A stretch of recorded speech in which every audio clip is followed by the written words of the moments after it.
N coverage ન્યૂઝમાં આપનું સ્વાગત છે। અમદાવાદના પૂર્વ કોંગ્રેસના લોકસભાના ઉમેદવાર રોહન ગુપ્તા ચૂંટણી નહીં લડે। લોકસભા ચૂંટણીની તારીખો જાહેરાત થઈ ચૂકી છે। તમામ પક્ષોએ પૂરજોશમાં તૈયારીઓ શરૂ કરી દીધી છે। અભિયાનમાં અમદાવાદ પૂર્વ બેઠકમાંથી કોંગ્રેસના ઉમેદવાર રોહન ગુપ્તાએ મોડી રાત્રે અચાનક જ ઉમેદવારી પરત ખેંચી લેતા રાજકીય ખળભળાટ મચી ગયો છે। કોંગ્રેસ નેતા રોહન ગુપ્તાએ મીડિયા સાથેની વાતચીતમાં જણાવ્યું કે કોંગ્રેસના કેટલાક નેતા ગદ્દારીના સંદેશ મોકલે છે। પક્ષના જ કેટલા નેતાઓ હેરાન કર્યા છતાં પક્ષ સાથે છું, મને હેરાન કરવા શિખામણ આપવાની કોઈ જરૂર નથી। હિંમતસિંહ પટેલે મારા પર વિશ્વાસ મૂક્યો છે। ચૂંટણી ન લડવાનું કારણ જણાવતા રોહન ગુપ્તાએ કે ચૂંટણી હું લડવા માંગતો હતો પણ મને હેરાન કરવામાં આવ્યું છે। મેં ચૂંટણી લડવાની ઈમાનદારીથી તૈયારી કરી હતી। મુશ્કેલ બેઠક પર ચૂંટણી લડવાની ટિકિટ સ્વીકારી હતી। મારા પિતા હું ચૂંટણી લડું તેવું નહોતા ઈચ્છતા। મારા પિતાને કોંગ્રેસના કેટલાક લોકો ઉશ્કેરતા હતા। ચૂંટણી લડવા મુદ્દે મેં મારા પિતાને સમજાવ્યા। મારા પિતાનું આરોગ્ય મારા માટે વધુ મહત્વનું છે। પિતાના આરોગ્યનો સવાલ હતો એટલે જ ચૂંટણી લડતો નથી તેવું કહ્યું। आपके बीच में यहाँ पे उपस्थित हूँ। कल मेरे पिताजी ने जब इस्तीफा दिया, मैं एक प्रोग्राम में था और मैं उसके पहले ये बता दूं, जैसे मैंने गुजराती में कहा कि पहले ये जो टिकट का मैंने स्वीकार जो है, जब पार्टी का आदेश हुआ तब क्यों किया। मैं हमेशा से अलग अलग कैपेसिटी में पूरे देश में मैंने काम किया। एक मिनट,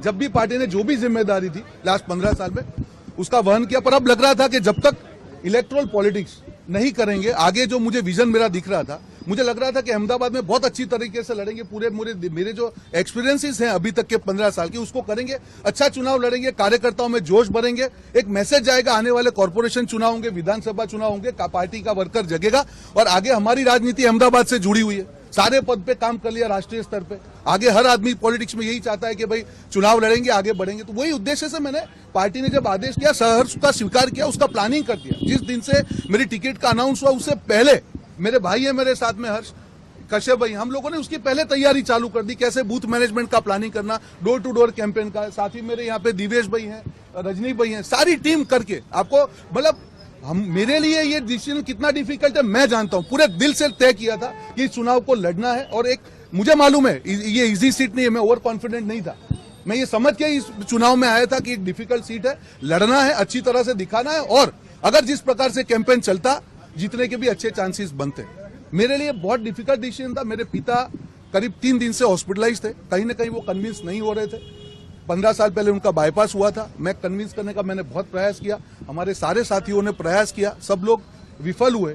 कल जब मैं एक मीटिंग में था, एकदम से मुझे शैलेश भाई का ही फोन आया कि भाई ये रेजिग्नेशन का, मेरे लिए बहुत सरप्राइजिंग था। मैं और हिम्मत भी वहां से निकले।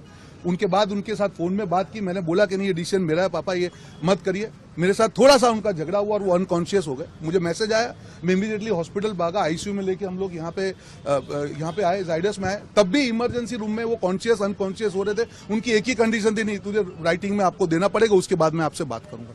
तो मेरे लिए मेरी राजनीतिक करियर, मुझे मालूम है कि टिकट को मैं अनादर की बात नहीं करूंगा। मैं मेरी परिस्थिति के कारण जब मैं नहीं लड़ने का फैसला किया, उसका असर मेरी राजनीतिक करियर पर मुझे मालूम है। पर जब पिता के सामने आप देखते हो, उनको देखते हो कि वो अनकॉन्शियस, मुझे नहीं लगता है कि कोई भी प्रकार की लालच आपके पिता से ज्यादा हो सकती है। मेरा प्योरली व्यक्तिगत निर्णय है और मैंने इसीलिए मेरे उसमें भी कहा कि जो भी व्यक्ति को पार्टी टिकट देगी उसको तन मन धन से मैं पूरी तरह से उनका समर्थन करूंगा। तो ये प्योरली, इसमें कोई राजनीति को ना जोड़ा जाए, मेरा व्यक्तिगत डिसीजन है, परिवार को बचाने का डिसीजन है। अभी भी पिताजी हमारे आईसीयू में है, अभी उनका 25% ही पंपिंग, 25% हार्ट पंपिंग का है। 4 बजे करीब उनकी एंजियोग्राफी होगी। तो मेरी आप सबसे विनती है, कई नेता हमारे जो हैं, कौन से दिल्ली के उनके नेता के संचार पे काम कर रहे हैं मुझे नहीं मालूम है, जिन्होंने पार्टी के साथ गद्दारी की, आज वो मुझे नियम पढ़ा रहे हैं। मैं कभी भी आज तक नेगेटिव नहीं बोला किसी के लिए।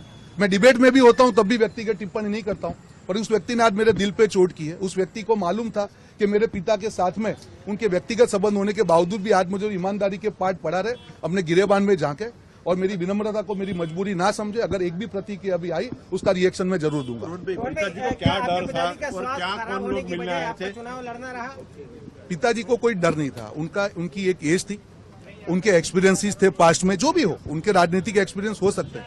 उनको ये था, वो मुझे एक ही चीज बोलते थे कि रोहन, मैं मेरे साथ जो हुआ तेरे साथ हुआ नहीं देख सकता हूं। मैंने उनको 50 बार कहा कि परिस्थिति बदलती है पूरी तरह से। सब लोग, हर आदमी, वो शैलेश भाई हो, हिम्मत भाई हो, शक्ति भाई हो, विमल भाई हो, सब लोगों ने पूरा प्रयास किया। मुझे बहुत बड़ा आश्चर्य हुआ कि कैसे कल उनका, मैं कभी एक्सपेक्ट नहीं किया था कि वो रिजाइन करेंगे, और उसके बाद में जो उनकी मैंने हालत देखी, 2 घंटे तक मैंने प्रयास किया समझाने का, मैं उसमें विफल हुआ, और इसी कारण मुझे ये स्टेप लेना पड़ा। हार के डर से मेरी जिंदगी में मैं नहीं डरा हूं। हार के डर से होता तो मैं टिकट ही क्यों लेता भाई साहब? हार का डर क्या होता है? कार्यकर्ता है, लड़ेंगे, मर थोड़ी जाएंगे यार। और मुझे मालूम है कि आयोजन से करके जो तेलंगाना में 4 सीट थी, 65 सीट कहां से आई? मैं वहां 3 महीने रहा हूं, मुझे मालूम है कैसे वोटर को जिस दिन लगेगा ईमानदारी से कोई इश्यू आपसे साथ जुड़ जाएगा, कोई हार का डर नहीं है। पूरी तरह से तैयारी से मैं लड़ रहा था, और इस बार ऐसा चुनाव लड़ा जाता कि न भूतो न भविष्य थी। अन्य खबरों के लिए चैनल को सब्सक्राइब कीजिए। खबरों का नोटिफिकेशन पाने के लिए बेल आइकॉन को जरूर दबाएं।